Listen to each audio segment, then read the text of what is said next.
Sot pranë gjykatës themelore Konferizaj është mbajtur shqyrtimi fillestar lidhur me dyshimin për veprën penale vrasje e rënd, ku i mbrojtëri em Edmond Lika është deklaruar i pafajshëm lidhur me aktakuzën që është ngritur kundër tij. I njëjti konsideron, po dhonësi mbrojtës plotësisht e mbështes pafajësinë e tij.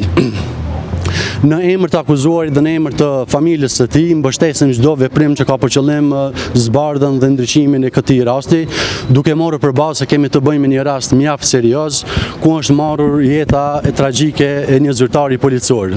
Zyrtari policor, dhe se kjo jo vetëm që ka prekur familjen e tij, por ka prekur ndjenjen e çdo qytetari, duke përfshirë edhe mua si avokat.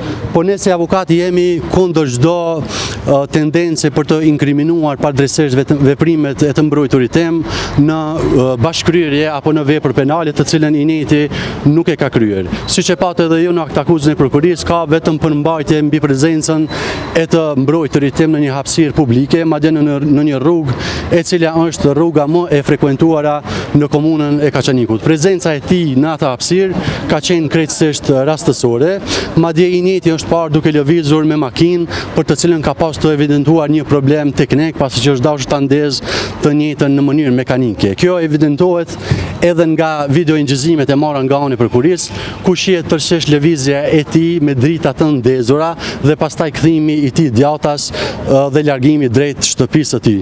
Nga gjykata normalisht si avokat po dhe si akuzuari presim një proces të drejtë dhe të paanshëm, dhe gjatë administrimit të provave natyrisht se të gjithë provat do të administrohen në mënyrë profesionale dhe objektive, dhe sekret në fund të procesit gjyqësor padyshim do të vërtetohet edhe pafajësia e të mbrojturit tim. Tash për tash kaq, nuk kam diçka më të hollësishme. Absolutisht të nuk qëndrojnë. I mbrojturi im paraprakisht me shkëlqim Kukën ka qenë në një restorant për të pirë një kafe. Pastaj është kthyer tek makina e tij, ka zbritur nga makina dhe ka hipur në makinën e vet, e ka nxjerr nga vend parkingu, e ka ndezë me veprim motorik, meqense se siç e thashë më parë ka pasur një problem, dhe në provat të cilën na i kemi marrë shihet qartë se dritat e makinës kanë qenë të ndezura dhe pastaj i njëjti është larguar drejt shtëpisë së tij. Krejt kjo ka ndodhur para ngjarjes dhe para vrasjes të momentit kritik. Absolutisht jo, absolutisht jo. Faleminderit, tash për tash kaq, në detaje më të hollësishme do të prononcohemi hera tjera. Faleminderit shumë.